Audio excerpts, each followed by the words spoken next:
Today we're going to make a simple overhanging lid with a flange for your lidded containers. They'll end up looking somewhat like this. The lid just simply sets on a cylinder, just on the rim,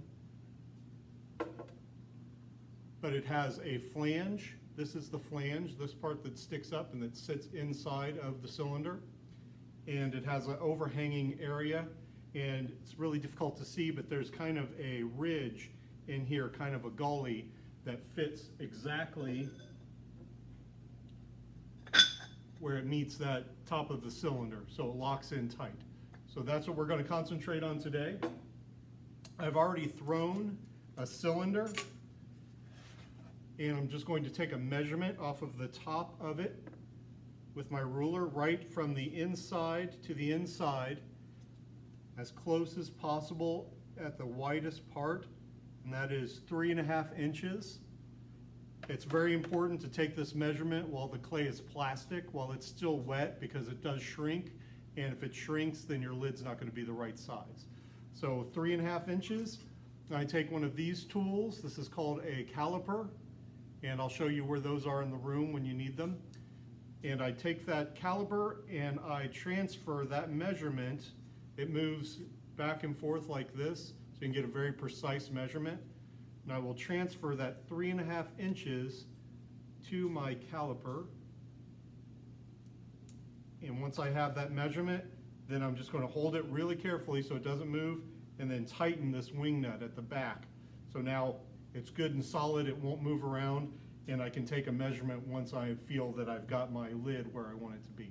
So I'll set this aside for a minute, and then I'm going to center my lid, about a baseball size piece of clay, just to make it easier to work with. We center it just like anything else we would center.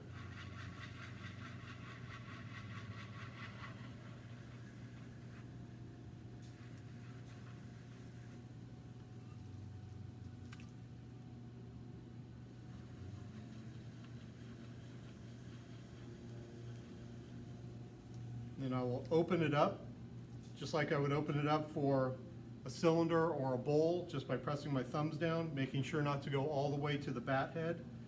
I'm going to leave a lot of extra space because I don't want my lid to be too tall. So I'm only going down about this far because I'm going to cut a lot of that excess off in the trimming. The lids really take shape in the trimming part of the process, not so much the throwing. So now I've got my lid the depth I want it. Now I'm going to bring it out like a bowl because I want it to be rounded inside. So I'm just going to bring my fingers out and up just like I would in a bowl.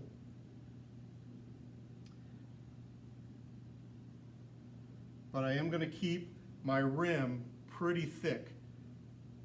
I don't want a thin rim just yet because I'm going to separate it into the flange and the overhang of the lid. All right. Take a preliminary measurement just to see if I'm on the right track. Needs to be a little wider, so I'm going to open it up just a little bit more.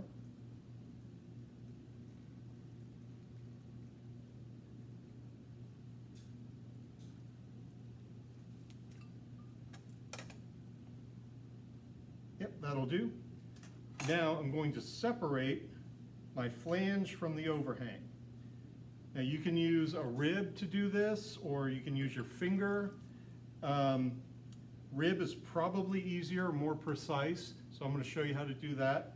You simply support it from the sides with your fingers, make sure everything is really wet, and then right about in the middle, I'm just going to plunge this rib down into the lip,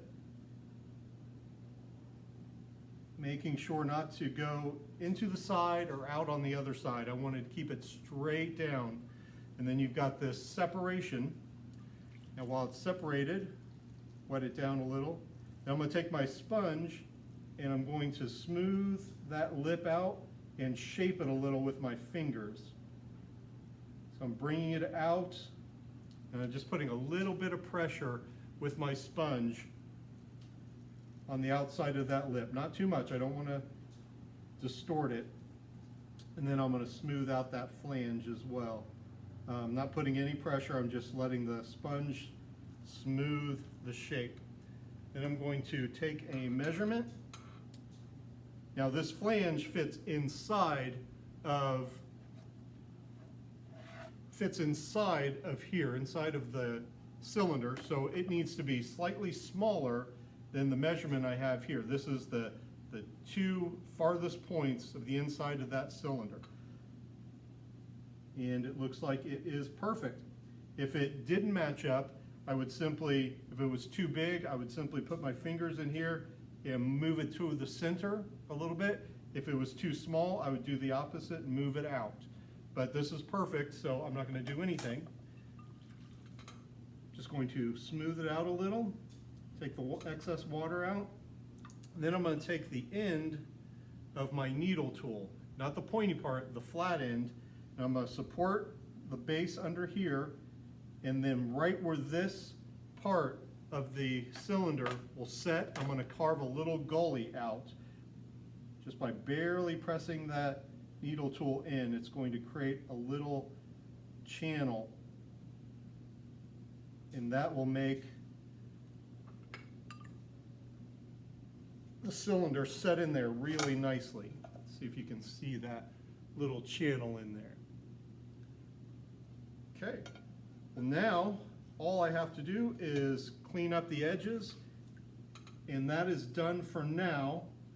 And then once this dries, I will show you how to do the trimming and the shaping of the outside of the lid. That's where it's really going to look like a lid, a finished piece.